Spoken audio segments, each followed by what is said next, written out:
से ज्यादा नहीं कमा पाती। आप किस तरक्की की बात कर रही हैं? आपके नजदीक तरक्की की क्या तारीफ है? तरक्की किसको कहते हैं? क्या आप इस्लामी तारीख से वाकिफ है और इस्लाम के इब्तिदाई दौर के मुताबिक कुछ पढ़ा भी है? जी हमने पढ़ा है। हमको अगर तरक्की देखनी है तो नबी करीम सल्लल्लाहु अलैहि वसल्लम और खुलाफाए राशिदीन का दौर देखें। हजरत अमीर मुआविया, बनु उमय्या और बनु अब्बास का दौर देखें, जब आधी दुनिया पर अकेले ही मुसलमानों की हुकूमत थी और एक शाही शहजादा और शहजादियां मुसलमान मर्द और औरत का लिबास पहनने को फख्र महसूस करते थे।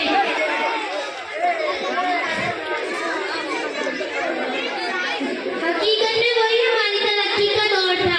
आज 10% औरतें शरी पर्दा कर रही हैं और उस वक्त 100% औरतें शरी पर्दा करती थी। बच्चों की तालीम और मुलाजमत के बहानों से बाहर निकलने की जरूरत ही नहीं पड़ी। मुसलमान जितना शरीयत के मुताबिक जिंदगी गुजारेगा उतना ही दुनिया में तरक्की कर सकेगा, चाहे वो मर्द हो या खवातीन। एक बात और बता दूं, औरतों के खिलाफ पूरी दुनिया में औरतों के खिलाफ जितने भी क्राइम, रेप, मर्डर के वाकयात बनते हैं वो दरअसल बाहर निकलने और बेपर्दगी की वजह से ही बनते हैं।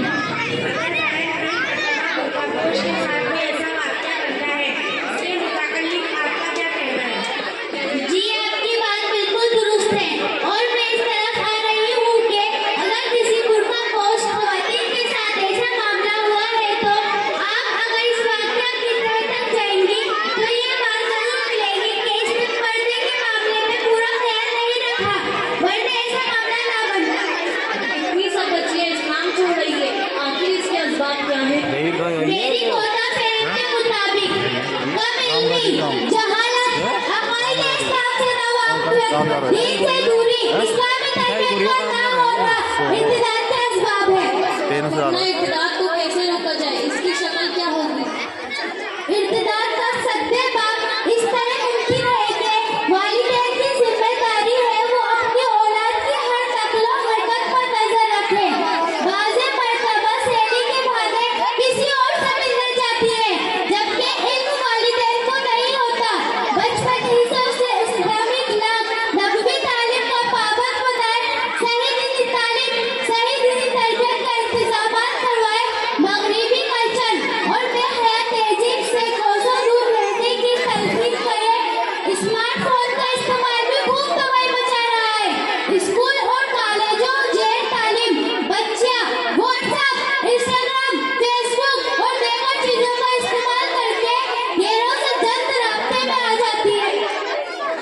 तुम शौक से कॉलेज में पढ़ो, पार्क में फूलो। तुम शौक से कॉलेज में पढ़ो, पार्क में फूलो। जायज है कि गुब्बारों में उड़ो, चरख में झूलो, पर एक सुखद बंदे आजीज की रहे याद, पर एक सुखद बंदे आजीज की रहे याद।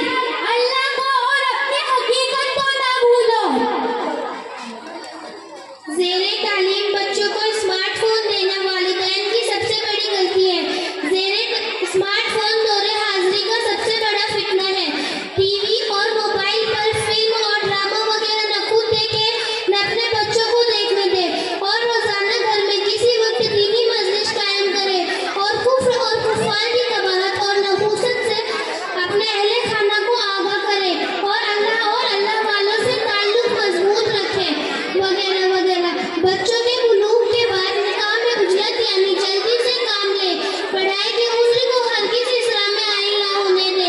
वालिदैन इस हकीकत का इकरार करें कि औलाद की ईमान से ना महरूमी कितनी बदबख्ती की बात है। जब तक वालिदैन को इस सूरत हाल की संगीनी का एहसास नहीं होगा तब तक कोई अम्ल कारगर साबित ना होगा। यूं कत्ल से बच्चों के बदनाम ना होता, यूं कत्ल से बच्चों के बदनाम ना होता। अफसोस के फिरौन को कॉलेज की ना सूझी। बहन बहुत वक्त हो गया, हमारी बात का खुलासा निचोड़ दे है कि मुसलमान बच्चियां मीडिया के प्रोपेगेंडा में न आए बल्कि दीनी तालीम हासिल करें। सिर्फ नाजरा कुरान पढ़ लेना काफी नहीं है, बल्कि किसी मुस्तनद जगह जाकर दीन का इल्म हासिल करे तो पता चलेगा इस्लाम ने औरतों को जो मुकाम और इज्जत दी है वो और किसी मजहब ने नहीं दी, और इस्लाम ही उनकी हया और इफ़्फ़त का जामिन है। और इस्लाम में हमारी दुनिया खुदा